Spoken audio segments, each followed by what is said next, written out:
You are listening to Practical and Woo by Mindset and Manifest.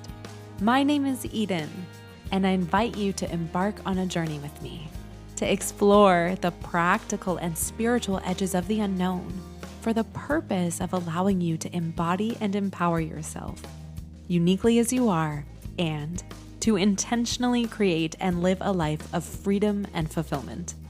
Each week, I am going to discuss topics such as energetics, reality creation, manifestation, astrology, tarot, and more to help empower you to live beyond perceived limitations and to practically design your life so it feels like absolute magic every step of the way.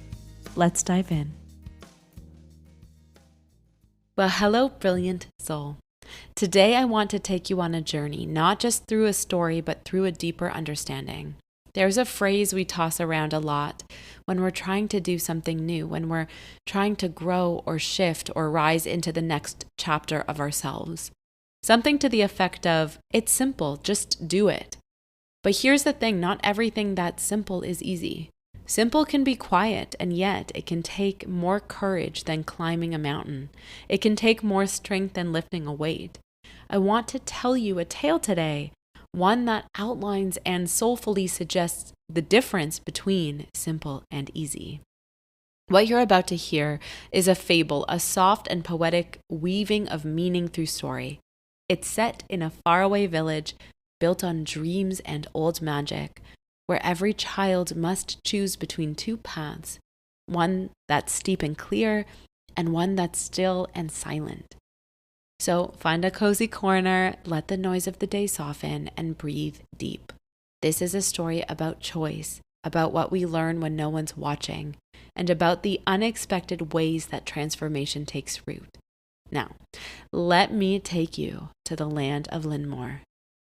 There once was a land that rolled in silken green hills and golden valleys, where the wind spoke wisdom to the trees and the stars stitched secrets across the night sky. In this land, tucked between the roaring river in the east and the old whispering woods in the west, lay a village named Linmore. It was a place of quiet rhythm, where the sun rose on time and the bread always baked warm at dawn. In Linmore, stories were currency, and the oldest story told beside firelight, passed from grandmother to grandchild, was the tale of the two paths. They say long ago, when the sky was still being woven by the gods and the earth was learning its name, two paths mysteriously appeared outside Linmore's edge, the path of the steep and the path of the still. Every youth of the village on the cusp of their 17th year was summoned by the village bell and given a choice. Choose one path and walk it to its end. No turning back, no skipping ahead, no watching others, just you and the path of your choice. The path of the steep twisted into the mountains, winding higher and higher until it disappeared behind snowy cliffs.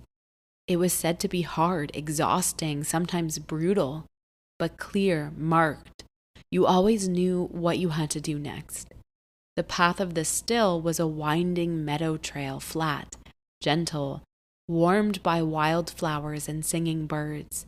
But there were no signs, no map, no markers of progress, just your own senses and what you made of the journey. Two paths, one choice. This is the story of a girl named Solon, who chose the path of the still. Solon was born with stardust in her eyes and a question in her heart.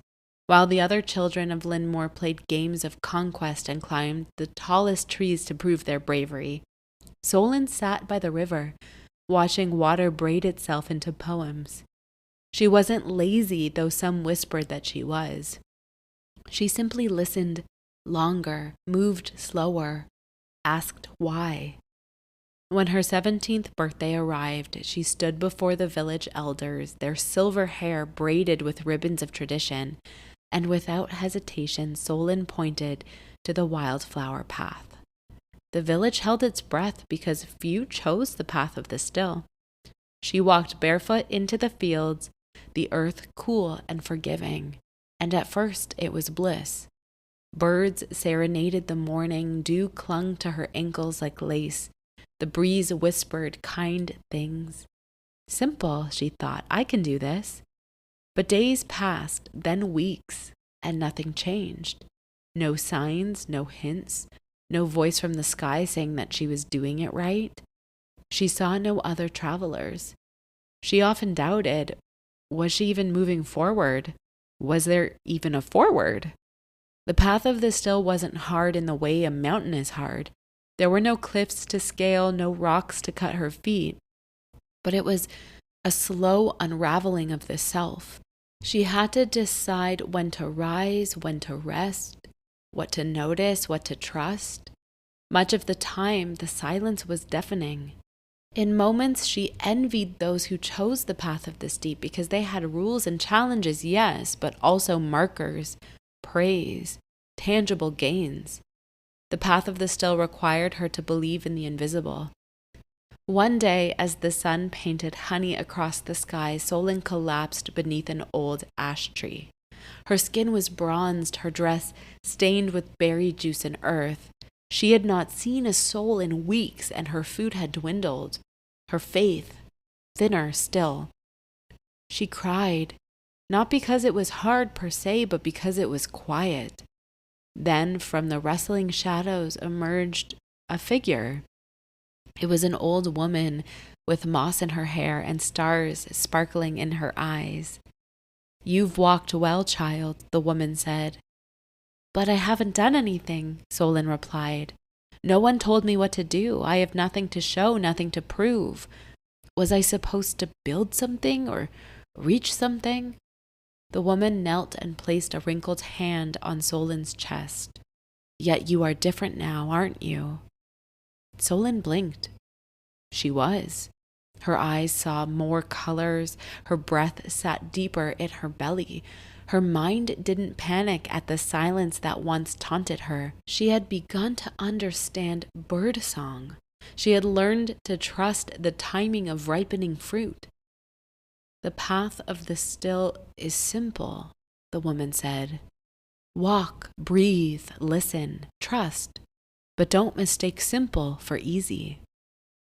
Meanwhile, in the jagged north was a mirrored story of a boy named Garin who had chosen the path of the steep. He was a blacksmith's son, muscle shaped by heat and hammer. He wanted greatness, proof of worth. So when the bell rang, he charged up the path with a grin.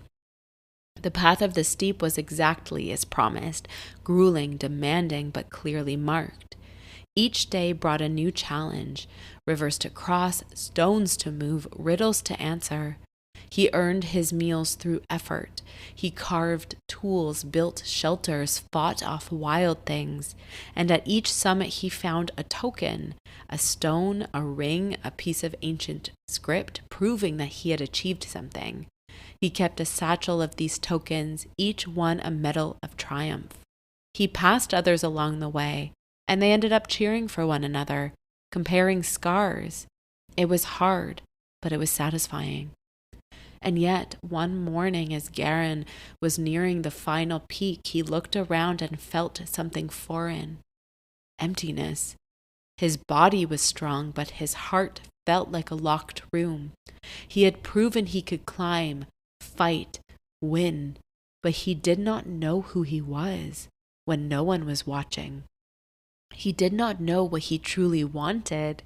He had followed the signs, mastered the tasks, but he had never once chosen his own rhythm. The path of the steep was hard, but it had never asked him to slow down. Years passed. Solon returned to Linmore on her 7th summer after her journey. Her hair was longer now, curled by wind and weather. Her skin bore freckles from 1,000 suns. She walked with the calm of someone who didn't need to rush. The villagers gathered to hear her tale. She spoke not of conquests, but of encounters. The red fox who taught her the virtue of observation, the fallen tree that revealed new sprouts beneath, the night sky that taught her that stories change depending on where you stand. She had no medals, but she had stories that changed those who heard them. In that same season, Garin returned. His arms carried tools no one had ever seen. He brought inventions and knowledge of far-off terrains. The children marveled at his strength and stories of monsters slain. He built wells, taught metalworking, shared books that he had traded for. Both Solon and Garin had walked a path. Both had returned changed. At the village fire that evening, a child asked them, which path was better? Solon smiled. One was simple, the other was clear. Neither was easy. Garin nodded. The real journey is not the path, but in how you meet it. And so, in Linmore, they still tell the tale of the two paths. The elders now say, some paths are hard but obvious, some are soft but demanding. And the children listen. So when the bell marking their 17th birthday chimes, they step toward the unknown, not because it will be easy, but because it will be true to them. Until next time.